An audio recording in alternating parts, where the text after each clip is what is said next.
Weekend ആവാൻ ഞങ്ങൾ കാത്തിരിക്കും. കാരണം വേറൊന്നുമല്ല, തിങ്കളാഴ്ച മുതൽ വെള്ളിയാഴ്ച വരെ പണിയെടുത്തതിൻ്റെ എല്ലാ ടെൻഷനും ആ സ്ട്രെസ്സും മൊത്തം ബേസ്റ്റ് ചെയ്ത് കളയണമെങ്കിൽ വീക്കെൻഡ് നിർബന്ധമാണ്.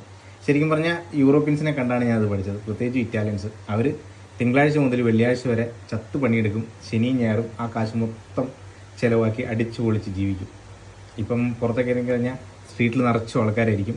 അപ്പം ഞങ്ങൾ ഇറങ്ങുകയാണ്, ഞാൻ കാണിച്ചു തരാം ഇറ്റാലിയൻ സ്ട്രീറ്റ്സുകൾ എങ്ങനെയാണ് സാറ്റർഡേ നൈറ്റിൽ.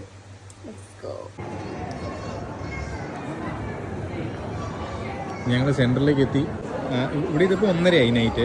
കണ്ടില്ല, ആൾക്കാർ പുറത്തുനിന്ന് റെസ്റ്റോറൻറ്റിലേക്ക് ഇപ്പം ഭക്ഷണം കഴിച്ച് തുടങ്ങണമുള്ളൂ.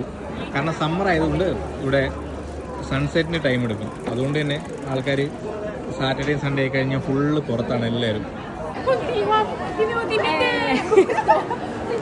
ഇവിടെ ഒരു കാര്യം ശ്രദ്ധിച്ചത് നിങ്ങളെല്ലാവരും, ഏറ്റവും കൂടുതൽ പെൺപിള്ളേരെ അവിടെ ഇറങ്ങി നടക്കുന്നത്. നമ്മുടെ നാട്ടിലിപ്പോൾ പറയും, ചില ആൾക്കാർ പറയും ഇന്നേ സമയം കഴിഞ്ഞാൽ പെൺപിള്ളേർ നടക്കാൻ പാടില്ല അങ്ങനെ എന്നൊക്കെ. പക്ഷേ അതൊന്നല്ല, ഇവിടെ എല്ലാവരും ഏജിന്നോ ജെൻഡറിന്നോ അങ്ങനെയുള്ള വ്യത്യാസങ്ങളൊന്നും ഇല്ലാതെ എല്ലാവർക്കും ഫ്രീ ആയിട്ട് നടക്കാൻ പറ്റുന്ന ഒരു ഫ്രീഡം ഉണ്ട് ഇവിടെ.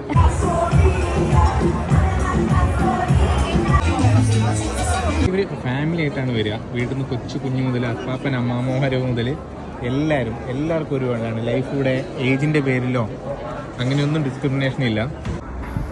ഒരാളിവിടെ ഭയങ്കര ഡാൻസാണ്, ആൾക്ക് ഭയങ്കര ഇഷ്ടമാണ് ഈ നൈറ്റ് ലൈഫും. നാട്ടിൽ ഇതൊന്നും കിട്ടില്ല എന്നാണ് പറയണത്.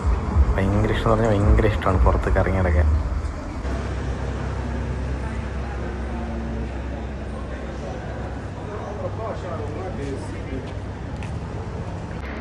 അത് പോലീസുകാർ നിൽക്കുന്നത് സാറ്റർഡേ കഴിഞ്ഞാൽ സെൻറ്ററിലേക്ക്, അതായത് സിറ്റിയിലേക്ക് അധികം വണ്ടി വരാണ്ടിരിക്കാൻ വേണ്ടിയിട്ട് അവർ 2 റോഡും ബ്ലോക്ക് ചെയ്യും.